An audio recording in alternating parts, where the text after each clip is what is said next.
We're here at Pat Chicago Dogs in Syracuse, Indiana with Mr. Bill Dixon. We're trying out the Bill Dixon, the Polish sausage hot dog sandwich here.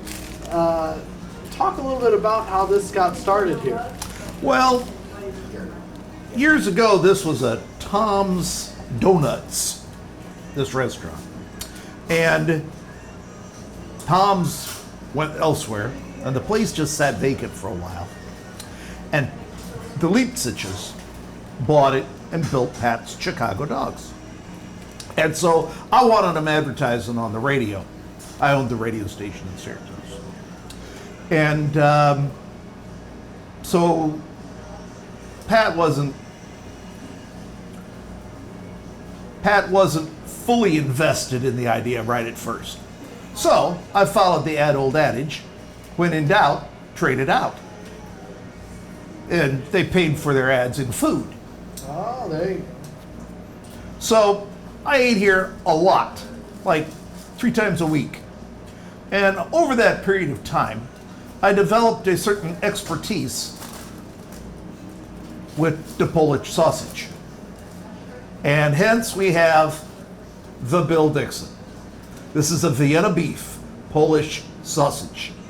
So we're going to go ahead and try it, and we'll see how it goes. Chili, cheese, mustard, and onions. I used to down 3 of these a day. Wow. First time for Garrett to ever try this. Probably not, because Garrett. Oh my God. Oh. Garrett, what's your reaction? I hope my doctor's not watching. Oh my God, is that good? As Garrett is processing the amazing elegance of the Bill Dixon Polish sausage. As we corrected, it is a Polish sausage, It's not a a Polish sausage. It actually tastes really good. It's fabulous, I'm telling you. It tastes really Chili, good. cheese, mustard, and onion. What would your doctor be saying right now? Would not be happy. Would not be happy. But as long as she sees I only eat one, now what we do later, just, We normally do it off camera is different. But, yeah, oh my God, that's good. I used to eat 3 of these a day. That's why I weigh 300 pounds. 3 days a week. Wow. Oh, yeah. Oh, I could pack it down, man. So, I mean, when was the idea of them making a Polish sausage, meal for you? When was that, established, you would say? That would have been like 92, 1993, somewhere in there, I think.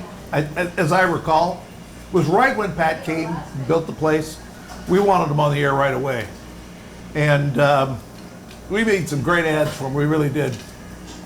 Funny stuff. And of course, we would then take this stuff back to the radio station, we eat it live on the air. I think I hold the Guinness World Record for doing the most live drops from a drive-thru. I've done live drops from pretty much every drive-thru in Syracuse and Webster, and I think Goshen, pretty sure Warsaw. So, a lot of food. I don't think there was anyone who worked at WAWC 103 that didn't gain at least 50 pounds once they signed on with us. It was a lot of food. Talk a little bit about, your family has a teaching history at WAWC Community Schools. Talk a little bit about that. Well, my great-grandmother was one of the first special ed teachers. Back then they called it a resource room.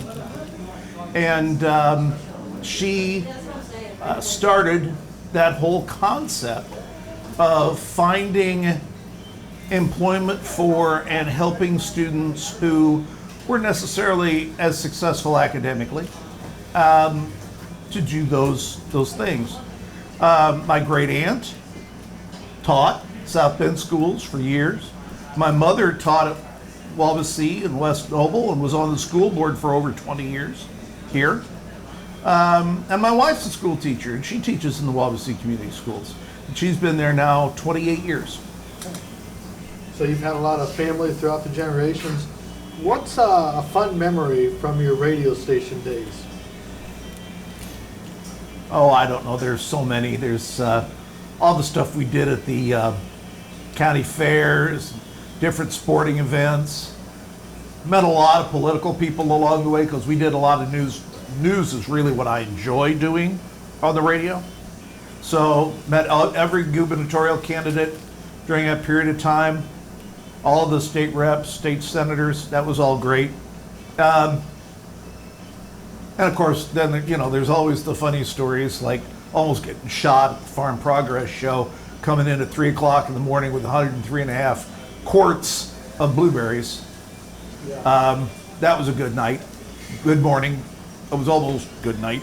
I thought I was coming in to steal a combine. I was coming in to deliver 103.5 quarts of blueberries. I didn't realize how much 103.5 quarts of blueberries was until I filled the back of that pickup truck with them. And thankfully, one of the banks was there as well. They were giving away ice cream. We were giving away blueberries. We made it a joint event, and we kept pouring the blueberries on the ice cream to get it out. Because it was about 102 that day. So the ice cream was going well, and the blueberries were getting soggy. So I was just going to ask you about, like, not many people know that you were the one that named the hardwood TP at WAWC, but like I want to hear about the story about you almost getting shot. That sounds like a story that not many people know, that Bill Dixon, the math teacher at Fairfield, once broadcaster in Syracuse, almost got shot. Well, Farm Progress show, and that's the blueberry story. I wanted to be there pretty early. So about 4 o'clock in the morning, 3:30, 4 o'clock in the morning, I'm rolling in there with a pickup truck load of blueberries. Which was not a very smart thing to have done anyway, but at any rate.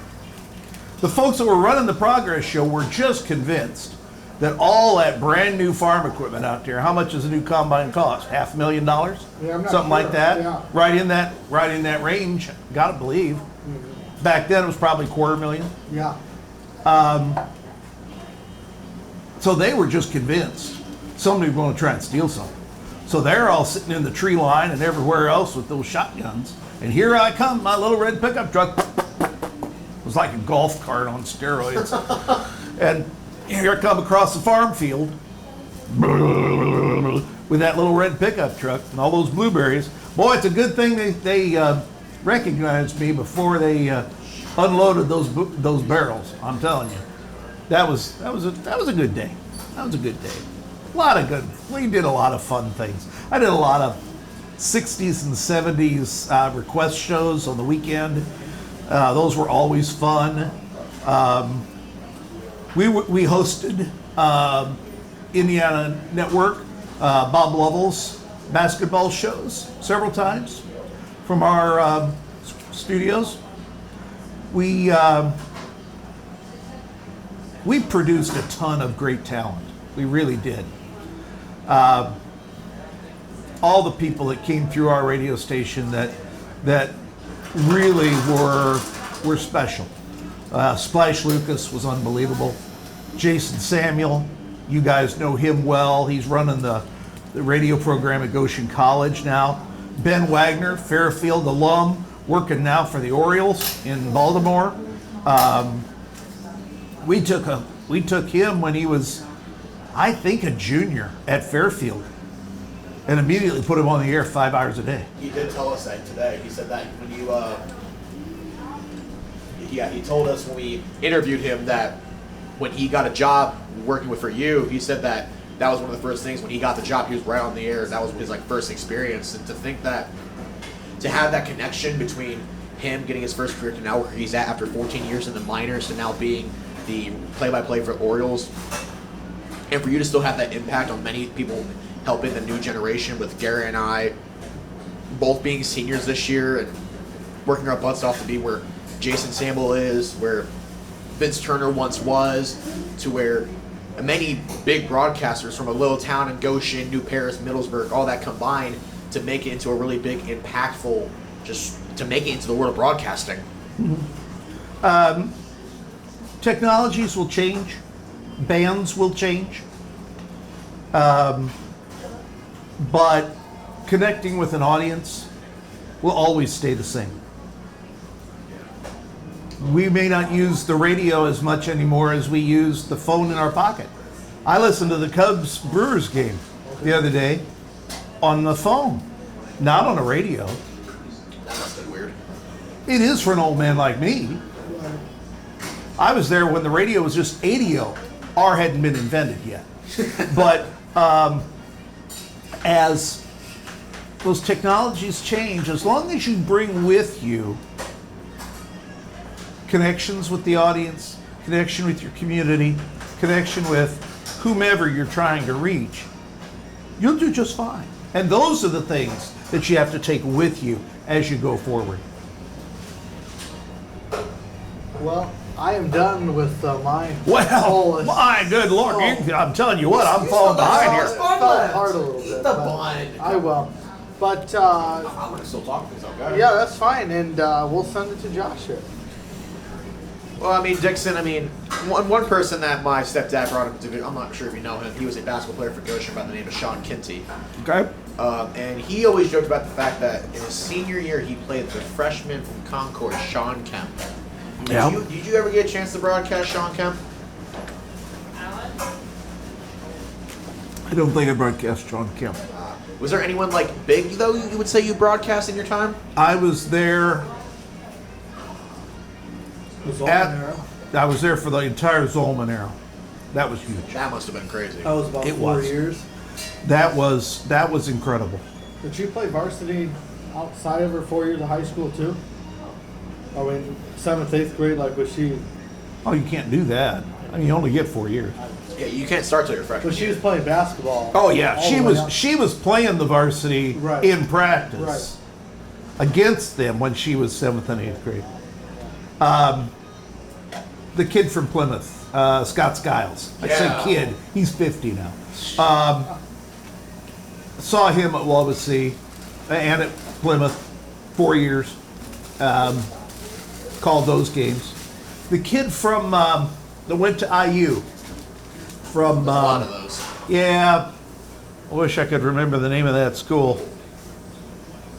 It's not going to come to me now. But I saw a bunch of the kids from Concord that ended up going pro, went to big colleges. Of course, we always had the Warsaw kids. Yeah. And they've done well. They've done real well. So yeah, I've seen a lot of them. But you know, the way I did it, radio, was very old-fashioned even for its time. I was here to serve a community. I wasn't here to service, clear over at Albion or way over in South Bend or it's not who I was. That's not what we were doing. We were serving a 9-mile radius. And that's it. Just the 9 miles. People in the business looked at me like I was button shoes. But that's what we did, and that's who we are and were. And we were very, very successful at it. We were a mile deep and 3 inches wide. And other radio stations had tried to come into town, sell. I remember WSBT tried to come in here and sell stuff one day, and they sold nothing. They sold nothing because nobody could compete with us in our community. And we didn't go try to do stuff other places like that because that's just not who we were. I mean, how you were talking about, it's insane to see the development being planned out. I mean, of course, you had all those stars. I mean, for me and Garrett's time, we've had some pretty impressive people come through. I mean, not as impressive as, some people like Sean Kemp back in the day, but we have people like Ava Herbert, who's going to be going to Huntington with her sister Hattie. We just broadcast a kid from Lakeland, who's a 3-star quarterback who's already been offered from the University of Miami of Ohio. Great athletes who are getting plenty of offers that we're seeing. I mean, some of our own, like Harley Garl, just got his second college offer, which is amazing to see from our senior players. And of course, outside of the main sports, you have Nick Hofer, who broke both the shot put and discus record and is off at Goshen College, and same with Brock Dunlap, who's over here in Pennsylvania as a linebacker. So it's so cool to see the development of just outside of broadcasting, but it's just so cool to see the development through Indiana, in northern Indiana mainly, and just see these smaller schools have such prospects to go to college. Very true. Very true. The ability to step out beyond your community is certainly there for all the different levels of school anymore. And that's a fine thing. You want to be a sportscaster and you want to build like Ben Wagner did and go to the very top? That's great. That's not what we did. That's not who we were. We were about here, and then we would cover everything that was here. Sports is just a part of the action. Well, I got one more question before you can just head out, eat your own Bill Dixon. I'm not leaving without finishing this. I'll tell you that. With your career broadcasting, I mean, you've had some great moments, whether really big championship wins. What would you say throughout your entire career would be your favorite or like best moment you've had broadcasting? Gotta turn over the seat, like all the memories. Wow.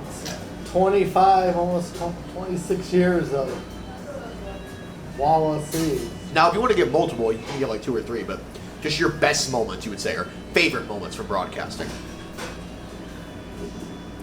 We did a series of news stories about an alleged private school in Warsaw that turns out was beating kids. And they're not there anymore. They were gone. I won't say we got them shut down, but I'll say we opened people's eyes to what was going on there. We did a series of news stories that I believe changed the course of events in an election for prosecutor in Kosciuszko County, to the point where the tape of what we had was requested by a set of judges. I'm pretty proud of that. We trained a lot of people to do other things and helped a lot of people get further doing things they wanted to do. I had a fellow that worked for me. He was good at radio, but what he really wanted to become was a psychiatric nurse. We helped him become a psychiatric nurse. Best disc jockey I ever had, Splash Lucas. Works right over here at Syracuse Elementary now. He's an elementary school teacher. That's what he wanted to do. We helped him get to that point. I think we did a lot of good things for a lot of people. I have proud moments in all sorts of different directions. I can't say I really have just one that stands out far and above all the others. I mean, you've done so much. I mean, that makes total sense that you've done. Like, I never knew about the. And they're all so different.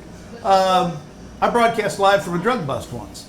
I'm sorry, what? And the next day I did a live cut-in as my wife was giving birth at Goshen Hospital to my son. So you're telling me you went from a drug bust and then you broadcasted. Wife was not happy. Wife was not happy. Yeah, the day before she gave birth, we did a live broadcast from a drug bust just down the street here. And I've never seen so many police cars and such. But we got the tip and we were there and we whole bit. And then the next day we did the live play-by-play from the delivery room as my son was born. And the next day I was in a gymnasium doing a WAWC game. That is crazy. I worked, people won't believe this, but it's true. I worked from 5 in the morning until 9 o'clock at night, 6 days a week. That's 16 hours a day, 6 days a week, and then I put in 6 hours on Sunday. You do the math, that's $114 hours a week. And I did that for 15 years. That is crazy. It was everything for me. It was my job, it was my avocation, it was my passion, it was my service to the community. It filled all those roles. So why not do that? If you feel passionate about something, if it's something you want to do, if it's the difference you want to make, don't let other people and their idea of how many hours you ought to spend doing that, or wow, you really are working too hard. That's just not so. You're going to be spending that time doing something anyway. Right. It might as well be something you enjoy and makes a difference for you. Yeah. Well, Dixon, thank you so much. Thanks. for coming. Hey, Yeah. anytime I can sit down and eat a Bill Dixon, that's a good time. And I mean, thank you for telling us your story, sharing your thoughts. I mean, to be able to be named after and be able to do so many things in Kosciuszko County and helping so many people out. And, I mean, be so famous to get a Polish sausage. Now that we've clarified, It's a Polish sausage. That's right. Yeah. Not a brat, Garrett. No. Not a hot dog, Garrett. No. It's a No. Polish sausage. That's right. All right. All right. Well, again, thank you so much, Bill Dixon, Mr. Bill Dixon. It was a pleasure to talk to you and just get to know and just know the legacy of someone by Mr. Dixon. It was great being here. Yeah. Thank you.